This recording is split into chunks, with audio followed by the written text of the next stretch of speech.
weligaa ma ku khiyaantay gabar ku ahayd saaxiib amaba saaxiibta ma khiyaantay gabar u ahayd saaxiib? haddaba dhegayso sheekadan, wax badan ayaad ka fahmi doontaa. magacaygu waa cabdiraxmaan saanja. haddii aad ku cusub tahay beejka, laygii saar, sidoo kalena layg saar muuqaalka si uu u gaaro saaxiibada oo sheer dheh. waxay ahayd gabar aad u deggan, weliba qusul iyo kaftan fara badan leh. waxaan mar walba iskaga dhoweyn dadka kale oo idil. waxaan ahayn dad isfahmaya, wada kaftamaya, wada sheekaysanaya, jacayl fara badanna uu ka dhexeeyo.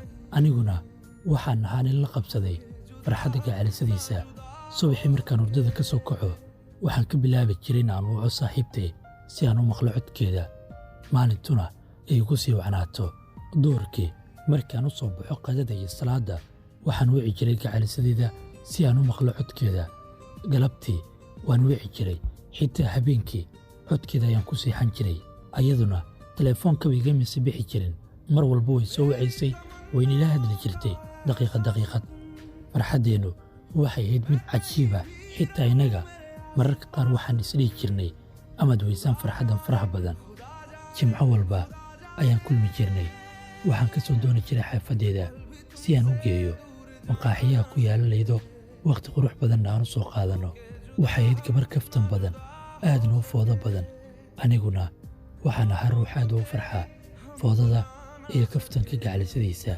waxay aad iila ciyaari jirtay oo ila kaftami jirtay markaan gaariga soo fulno. inta badan markaan gaariga saarannahay, waxaan ka qalqali jiray amaad shil la gashaan, waayo way farxad badneed, waana kaftan badneed. dhabteedii ku soo fadhiisanee, istiirinkii qabanee, mararka qaar anigay qaniinee, marna guluuska shaatigayga ayay ku falaadi jirtay, weliba si kaftan iyo qosol leh. anigana sanka ayaa ka qaban jiray, marna dhegtaan ka qanjarufan jiray, marna gacanteedaba anigoo hayo unbaan gaariga wadi jiray.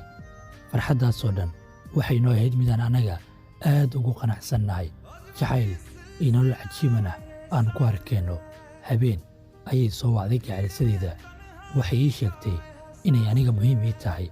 maalinta beriyana ee u socoto aroos, ay la socoto gabar ay saaxiiba yihiin. xaafaddan aan ka soo doono, aan geeyo hoteelka, kadibna aan soo celiyo. waxaan ku idhi waan ku imaanaa. markii la gaaray xilliga ballanta, shaqada ayaan ka soo fasax qaatay, kadibna waxaan ka doonay xaafaddeeda. markii aan gaariga soo fuulnayba, waxay soo fadhiisatay shirka hore. sidii caadadahayd ayay kaftankeedii iyo foodadeedii bilowday. kadib waxaan soo qaadnay gabadhii. markii aan tagnay hoteelka, ayay si deggan ii macaasalaamaysay, wayna ka degteen gaariga. aniga waan iska soo baxay. waxaan soo aaday maqaaxi ay ku casriyeeyaan asxaabtayda. waan iskala baashaalayey, sheeke iyo qaraaxo ayaana wakhti iskaga qaatay. kadib 4 saac iyo bar ayay soo wacday. waxayna ii sheegtay inuu aroos ka dhammaaday, inay diyaar tahay aan doono. markaan u tagay hoteelka ayaan soo qaaday. saaxiibtay ayaan aad guriga looga soo wacayay. waxay iga codsatay inaan si dhaqsaha gurigeeda ku geeyo, kadibna aan saaxiibteeda gurigeeda geeyo. waxaan si dhaqsaha ku geeyey gurigeeda. shumis iyo macsalaamiin ayay iskugu kadartay, wayna iga degatay. gaariga waxaa ku soo haray aniga iyo saaxiibteed. intaan xaafaddu waday, waxay iga bixisay waddooyin dhaadheer oo ka fog tilmaamtii hore lai siiyey. kadibna waan iska aqbalay. cabbaar markaan soconno ayay igu soo jeesatay oo i tiri, saaxiibtaa ma jeceshahay? maxaa ku jeclaatay? aniga ayadayaa qurux badan, iyo aniga soo quruxiyo kama jir macaani. waxaan ku idhi waan isjecelnahay, dunidoo dhanna ayadoon baan ka fiirsadaa, weliba cid kale baahi uma qabo. way qosashay, wayna iga aamustay. markii xaafadda la gaaray, ayay iga codsatay inaan u dhiibo moobeelka si ay kaga wacdo gabadha albaabka ka furi lahayd. waan u dhiibay, way wacday, wayna iga degatay. habeenkii teleefoonkayga waxaa soo wacay lambarkii laga wacay teleefoonkayga. anigana maanan qaban. maalin kale ayaan ka qabtay. waxay ii sheegtay inay iska kaftamaysa habeenkaas, ayna u baahan tahay in si walaalnimo ah aan ku wada hadalno, aanu ku xiriirno. kadib aniga waan iska aqbalay oo waxaan idhi waa caadi walaalnimo. wakhti kadib waxaan fadhiyey maqaaxi ku taala liido oo aan ku balansaneen wiilal aan anigaa saxaab nahay. waxaa kursigiisa fadhiistay gabar. waxayna ahayd gabadhii habeenkii dumaashinimada laigu barayey. way ila sheekaysatay. cabbaarna si caadiya ayaan u kaftannay. waxay iga qaadatay moobeelka. waxay tidhi qofaan ka wacaa. waxayna igala maqnayd ilaa muddo 10 daqiiqo ah. telefoonka ayay ii soo celisay. waxay ahayd gabar aad iigu soo dhowaanaysa oo xitaa markay teleefoonkii dhiibayso gacanta ii gelinaysa. markaasi anigana maanan u qaadan wax dhib badan. kadibna si caadi ah ayaan kaga soo tagay. markaan xaafadda yimid waxaa soo wacday saaxiibtee, weliba si xanaaq leh. waxaynu igu tiri, haddii aad sidan tahay oo aad dooranaysid gabdho kale, anaaba ku fasixi lahaa. maxaa sidan ugu dhaqmee?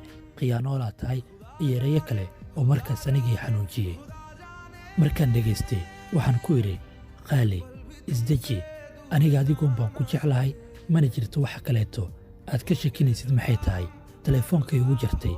dhammaan meelahaan ka xiriiri jirnay ayay baloog iga saartay. sidoo kalena haddii aan xaafadda tago ma joogto dheh ayaa la leeyahay. maalmo ayaan sidaa uga daba wareegayey si aan ugu qanciyo, aan u ogaado xaaladda jirta, laakiin way ii saamixi weysay. kadib anigu waan iskaga haray oo faraha ayaan ka qaaday. muddo dheer kadib ayay soo wacday. waxay igu tidhi, waxa ay khiyaantay saaxiibtay oo igu riday god aanan ka soo bixi karin. waan ku jeclaa, weliba indhahaygaan kaa jeclaa, laakiin waxaa la tusay qoraallo aad adiga u qortay iyo sawiro lagaa qaaday adigoo ku dheggan gacanta saaxiibtay.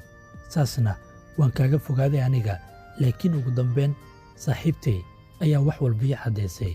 maalinta guurkeeda kadib aniga waan yaabay. waxaan ku jawaabo ayaan aqoon waayey. kadib waxaan ku idhi, waan ku jeclaa aniga, weliba indhahayga ayaan kaa jeclaa. nafsadeyda oo dhan, noloshayda oo dhan adiga ayaan hibo u lahaa. laakiin hadda maahan, waayo hadda aniga waxaan ahay ruux xasla ah, weliba xaaskiisu ee u leedahay uur. waana ka xumahay, wakhtigan ma ku siin karo farxaddii hore aan kuu siinayey, jacaylkii hore aan kuu siinayey, iyo noloshii hore aan kuu siinayey. intaba waxaa hibo u heshay gabar kale oo maanta anigayla nool. waxay tidhi, aniga wax walba waan ku qancayaa, waayo maskii aniga ii dhowaa ayaa i qaniinay.